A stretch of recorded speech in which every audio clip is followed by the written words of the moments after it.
자, 여러분은 기독교의 기본 덕행이 무엇이라고 생각하십니까? 아마 대부분의 크리스천들은 사랑이라고 대답할 것입니다. 또 어떤 분들은 순종이라고 대답하기도 하겠습니다. 또 어떤 분들은 높은 high standard of morality라고 대답하시기도 할 겁니다. 그런데 성경에서 과연 크리스찬으로서 이 세상을 살아가는 데 있어서 갖추어야 될 기본 덕행이 무엇인가 알아보는 것은 매우 귀중한 일입니다. 사도 바울의 가르침을 받은 베레아 교인들은 그 신앙이 신사적이었다고 그랬어요.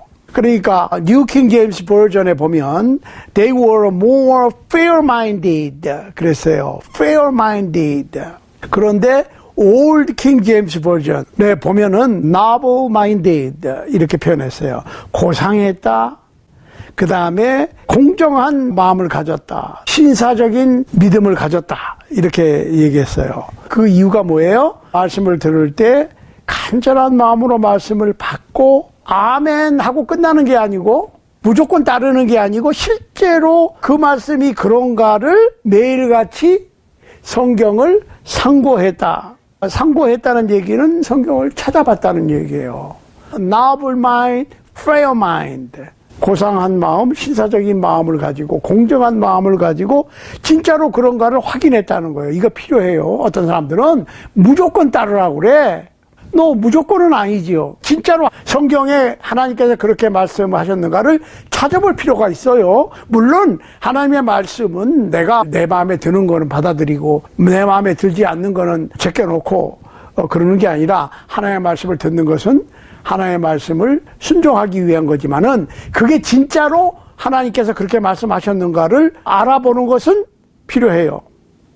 그러니까 이 기독교인의 기본 덕행은, 기본 성품은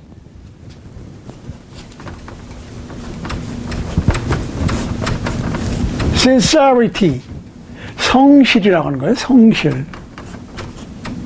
이거는 명사형이고 동사형은 sincere.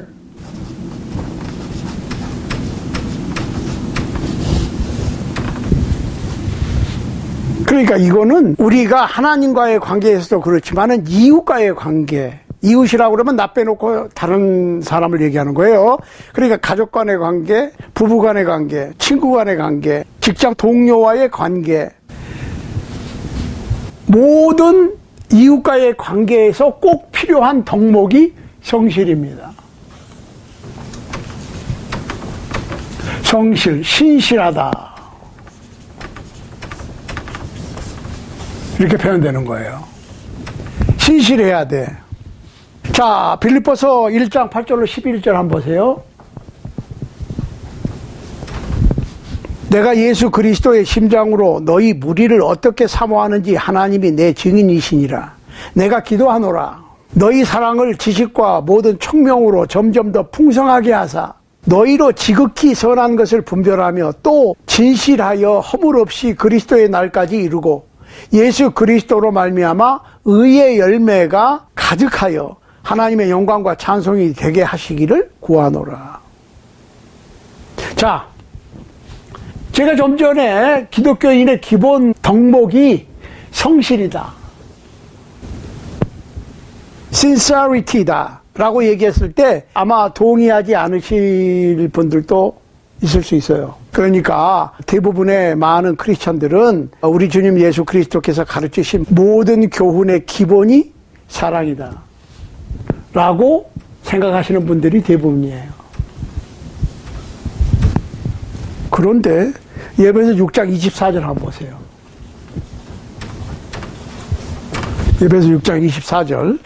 자, 보세요. 우리 주 예수 그리스도를 변함없이 사랑하는 모든 자에게 은혜가 있을지어다. Grace be with all those who love our Lord Jesus Christ in sincerity. Amen. 이랬어요. 가만히 있어봐. 그 얘기는 무슨 얘기예요? 여기서는 변함없이 사랑하는 모든 자들에게 이렇게 했거든요. 그런데 영어로 보면 Love our Lord Jesus Christ in sincerity. 그러니까 신실하게 진실하게 참으로 그리스도를 사랑하지 않을 수도 있어. 그러니까 사랑이 덕목이라고 생각할 수 있지만 신실하지 못한 변하는 사랑이 있을 수도 있다는 얘기예요. 그러니까 쉽게 얘기하면 사랑하는 척 할 수도 있다는 얘기예요. 그러니까 사랑이 크리스찬의 좋은 덕목이지만은 거짓 없는 사랑, 변함없는 사랑이 요구되는 거지. 사랑이 변할 수도 있다는 얘기예요. 그러니까 여기서 sincere는 sincerity의 동사형입니다. 이 sincere라고 하는 말은 원래 the sunlight or to judge라고 하는 뜻이에요. 햇빛에 비친다? 아니면은 감정하다 이런 얘기예요. 감정을 해. 그러니까 옛날 그 고대의 상점 안에는 요새같이 전기 조명이 아니니까 잘 안 보여. 그러니까 특히 사기, 유리 그릇을 도자기 같은 거를 살 때 그걸 갖고 나와봐요. 그래서 햇빛에다 이렇게 비춰본다고. 그러면 햇빛에 비춰서 햇빛이 들어오거나 이게 보이면 이건 흠이 있잖아요. 그래서 햇빛에다 이렇게 비춰보는 것을 sincere라고 그랬어요. 그러니까 sincere하다는 얘기는 결론적으로 뭐예요? 흠이 없다. 감정 끝났다. 그런 얘기예요. 그거를 검사를 했다면 sincerity 했다. sincere 되었다. 이렇게 표현이 되기 시작한 거예요. 그런데 문제는 사랑도, 어떤 사람이 갖고 있는 사랑도 sincere 해보면, 햇볕에 비춰보면 흠이 있는지 없는지, 금이 갔는지 안 갔는지, 결함이 있는지 없는지가 보이니까 사실은 사랑도 흠 없는 사랑, 위선이 없는 사랑이 필요하고, 사랑하는 척하는 사랑이 아니라 진실로 마음에서부터 우러나오는 사랑이 필요한 거야. 그러니까 크리스찬의 가장 기본적인 덕목은 성실 혹은 신실이라는 겁니다. 자, 예수님께서 가장 많이 바리새인들을 지적하신 게 뭐예요? 히포크리시, 위선이었죠. 위선.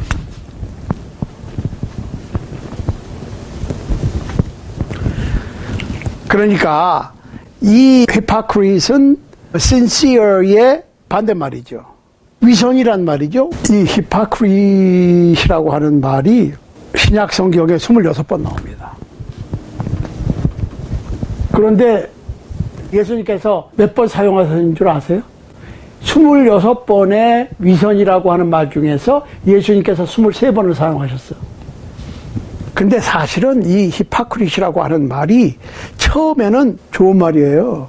원래 이 히포크리시라고 하는 말이 처음에는 낭독자, 암송자 혹은 배우자 이런 얘기예요. 배우라는 게 아내 남편이 아니고 play actor. 그러니까 reader, 어떤 소식을 읽는 사람, reciter 아니면은 play actor, 배우를 히포크리시라고 불렀어요. 그러니까 예수님 당시나 그 전부터 종이도 별로 흔하지 않았고 잡지가 출판되지 않아요. 그러니까 예를 들어서 신문이나 잡지가 발행되지 않을 때니까 파피루스 같은 종이에다가 써도 희귀하고 비싸니까 대중들이 접할 수가 없어. 그러니까 보통 이 재능이 있는 낭독자, reciter, 읽어주는 사람, 어떤 소식을 전하는 뉴스 앵커 같은 건데 극장에 모여서 어떤 소식을 배우가 나와서 얘기해 주는 거예요. 그러니까 그 배우는 지금 소식 중에 있는 그 사람이 아닌데 그 사람처럼 액션을 취해서 소식을 전해주는 거예요. 암송자, 낭독자들이 낭독하고 암송하는 것을 들으러 모였단 말이에요. 그런데 문제는 어떤 배우가 아주 훌륭하고 좋은 사람의 역할을 하는데 그 사람의 실제 생활은 그렇지가 못해. 연기를 하는 거니까. 그러니까 그 배우가 나쁘게 평판이 나기 시작했겠죠. 점점. 왜? 그 사람은 나와가지고 어떤 좋은 분의 소식을 그 사람처럼 연기를 해서 사람들에게 소식을 전해주고 스토리를 얘기를 해주는데, 스토리텔링 같은 걸 해주는데, 그 사람은 어떤 인물의 역할을 하지만은 그 사람이 실제로는 그렇지 않은 사람이야. 실제 인물 댐댐이하고 연기하는 역할하고 다르니까 점점 저 히포크리시야. 왜? 그 사람이 지금 연기를 해서 소식을 들려주고 어떤 내용을 읽어주고 하는 그 사람이 아니고 실제 그 사람은 다른 사람이니까. 그래서 그것이 발전돼서 외식하는 자들과 같이 되지 말라. Be not as the hypocrites. Do not do as the hypocrites do. 아니면 woe to you hypocrites. 이런 얘기를 예수님께서 하셨어요. 그러니까 마태복음 23장 27절 보세요. 화 있을진저 외식하는 서기관과 바리새인들이여 회칠한 무덤 같으니 겉으로는 아름답게 보이나 그 안에는 죽은 사람의 뼈와 모든 더러운 것이 가득하도다. 그러니까 외식하는 자는 겉으로 자신을 표현하는 것 같이 속사람도 똑같이 그런 사람이 아니라는 거예요. 그러니까 예수님께서는 우리가 크리스찬의 신앙을, 그리스도인의 신앙을 가짐에 있어서 연극 배우와 같이 속다르고 겉다른 속사람이나 겉사람이나 다르게 하지 말고 속과 겉이 똑같이 신실하라, 진실하라, 성실하라 한 얘기를 한 거예요. 그러니까 오늘날 우리의 사회 구석구석에도 도덕적으로 수많은 연극 행위가 있고 하는 체하는 행위가 있고 속임수가 있잖아요. 정치에도 그렇고 사업에도 그렇고 가족 간에도 그렇고 교회까지도 그래요. 교회 안에는 너무도 많은 위선자들이 있습니다. 자, 가장 크고 가장 위대한 계명이 뭐냐는 질문을 받았을 때 예수님께서는 내 마음을 다하고 목숨을 다하고 뜻을 다하여 주 너의 하나님을 사랑하라. 하나님을 사랑하는 것이 크리스찬의 기독교의 첫 번째 계명입니다. 하나님을 사랑하는데 사랑하는 사랑하는 척 하는 게 아니라 진실로 마음속에서부터 사랑해야 됩니다. 보세요. 우리는 기독교 교회에서도 교회 안에서도 마음에서부터 진실로 사랑하지 못하고 사랑하는 척 할 수가 있다는 거예요. 보세요. 우리 주 예수 그리스도를 변함없이 사랑하는 모든 자에게 은혜가 있을지어다. 자, 그렇다면 우리가 하나님을 사랑함에 있어서 이웃을 사랑함에 있어서 우리의 사랑이 가짜가 아니고 사랑하는 척하는 것이 아니고 사랑하는 체하는 것이 아니고 진짜 마음에서부터 우러나오는 신실한 성실한 사랑이라는 것을 어떻게 알 수가 있느냐. 요한복음 14장 15절에서 잘 보세요. 만일 너희가 나를 사랑하면 내 계명을 지키라. 자, 요한복음 14장 21절에서 나의 계명을 가지고 지키는 자라야 나를 사랑하는 자니. 요한복음 14장 23절 사람이 나를 사랑하면 내 말을 지키리니. 자, 우리는 자동차를 운전하다 보면 앞차 범퍼 스티커에 I love Jesus, 나는 예수님을 사랑합니다 라고 하는 스티커를 붙이고 다니는 차들을 가끔 봅니다. 그 차 주인이 정말 예수님을 사랑하는 사람일 수도 있겠어요. 그렇지만은 저는 잘 모르지만 왜? 그 사람이 진짜 예수님을 사랑하는 사람인지 아닌지 모르니까. 그렇지만은 그 사람이 예수님을 사랑한다면 범퍼 스티커에 의해서 사랑하는 것이 아니라 예수님의 가르침을 실천하고 하나님 사랑, 이웃 사랑을 실천함에 있어서 사랑하는 척, 사랑하는 채 하는 것이 아니라 진실로 마음에서부터 우러나오는 사랑으로 사랑하느냐에 따라서 예수님을 사랑하는 사람이지. 그렇죠? 그러니까 저는 예수님을 사랑합니다 라고 말만 하고 실제로 그렇게 하지 않는다면 그것은 성실한, 진실한, 신실한 사랑이라고 볼 수가 없지요. 그러니까 우리는 기독교 신앙에 있어서 하나님을 사랑하고 서로를 사랑함에 있어서 가면을 벗어버릴 필요가 있어요.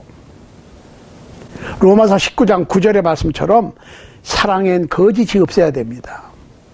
그러니까 RSV, Revised Standard Version에 보면 영어 성경이죠. Let love be genuine 그랬어요. 사랑이 참 사랑해야 된다. 그러니까 로마서 12장 9절에 보면 Let love be without hypocrisy. 거짓 없는 사랑해야 된다. 그러니까 우리가 하나님을 사랑하고 이웃을 사랑하는 데 있어서 얼마나 자주 사랑합니다라고 외치는 것이 아니고 그 사랑을 실천함에 따라서 참사랑이냐 아니냐 결판 나는 거예요. 그러니까 참사랑은 말로만 되는 것이 아니라 행동으로 표현되는 거예요. 베드로전서 1장 22절 보세요. 너희가 진리를 순종함으로 너희 영혼을 깨끗하게 하여 거짓 없이 형제를 사랑하기에 이르렀으니 마음으로 뜨겁게 피차 사랑하라. 이것이 그리스도인의 길입니다. 이것이 주님의 방법입니다. 이것이 최선의 길입니다. 자, 바울의 기도, 빌립보에 있는 교회를 위한 바울의 기도를 다시 한번 보겠어요. 내가 기도하노라. 너희 사랑이 점점 더 풍성해지기를. 너희가 지극히 선한 것을 분별하며 너희가 진실하여 허물이 없고 너희가 의의 열매가 가득하기를 바라노라. 이게 좋은 예예요. 다메섹 도상에서 그리스도를 만나서 얘기하고 나서 믿는 자가 되었지요. 사도 바울의 믿음에 대한 성실성에 의문을 제기한 사람은 없었습니다.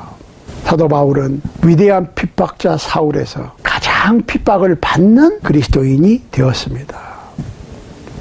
사울이 회개했을 때 삶이 변화되도록 주님께서 역사하신 겁니다. 그러니까 당장에 예수님을 만나고 나서 당장에 사도 바울은 자기가 핍박하던 그리스도를 하나님의 아들이라고 구세주라고 전하기 시작했습니다. 그리고 주님께서 예비하신 아나니아를 통해서 사울은 그의 죄를 씻김을 받기 위해서 예수 그리스도의 이름으로 세례를 받으라고 하는 명령을 받았을 때 구차스러운 변명을 안 했어요. 아, 내가 세례를 꼭 받아야 됩니까? 세례가 무슨 효과가 있습니까? 아, 그거 귀찮은데, 그 물속에 꼭 들어가야 됩니까? 하지 않았어요. 사도행전 9장 18절, 그리고 22장 16절에 보세요. He arose and was baptized. 그랬어요. 킹제임스 버전을 보면 straightway 그랬어요. 당장에 일어나서 세례를 받았어요. 당장에 그렇다고 그랬어. 킹제임스 버전에는. 우리가 예수 그리스도를 진실로 믿을 때 우리는 우리의 인생도 바뀝니다. 그리고 침례받는 일에 이유를 달지 않고 순종합니다. 여러분은 예수 그리스도를 사랑하십니까? 많은 분들은 예수님을 사랑한다고 얘기합니다. 만일 우리가 예수 그리스도를 사랑한다면 예수 그리스도의 몸된 교회도 사랑해야 됩니다. 여러분은 예수 그리스도의 몸된 교회를 사랑하십니까? 만일 여러분이 예수 그리스도의 몸된 교회를 사랑하신다면 예수 그리스도의 몸된 교회를 위해서 무엇을 하시기를 원하십니까?